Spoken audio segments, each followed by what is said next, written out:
UP में इन दिनों dengue, chikungunya और मलेरिया की दहशत फैली हुई है। रियासत में जैसे जैसे बारिश का दौर तेज हो रहा है, खतरनाक बीमारियां भी पैर पसार रही है। अभी हाल ही में फिरोजाबाद में डेंगू से कई बच्चों की मौत हुई थी। माना जा रहा है कि मरने वालों की तादाद 50 तक हो सकती है। फिरोजाबाद में हुई इन मौतों ने सरकार को भी हिलाकर रख दिया है और जिसका असर देखने को मिला है। और उस वक्त भी देखने को मिला था जब खुद सीएम योगी ने फिरोजाबाद का दौरा किया और महलूक बच्चों के घर वालों से मिले थे। वहीं अब डेंगू की दस्तक मेरठ में हो चुकी है और मेरठ में अब तक डेंगू के 8 मरीज मिल चुके हैं जिनका इलाज किया जा रहा है। वहीं अगर बात मथुरा की करें तो यहां भी डेंगू से हालात बिगड़ते जा रहे हैं।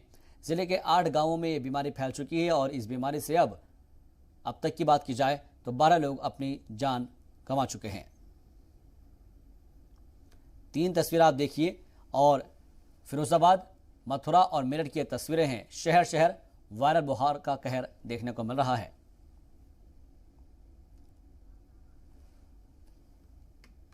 मेरठ में अभी तक कुल 8 डेंगू के मरीज चिन्हित किए गए हैं जिनका इलाज चल रहा है। जितने भी मरीज हैं हमारे वो सारे अडल्ट हैं, कोई बच्चा नहीं है। 8 में से 7 मरीज पुरुष हैं तथा 1 महिला है। जहां जहां ये लोग मरीज पाए गए हैं उन इलाकों में कंटेनर एक्टिविटी की जा रही है। अपना हमारे जो स्टाफ है, आंगनवाड़ी, आशा तथा और हमारे ऑफिसर्स हैं, वो उनको विजिट कर रहे हैं।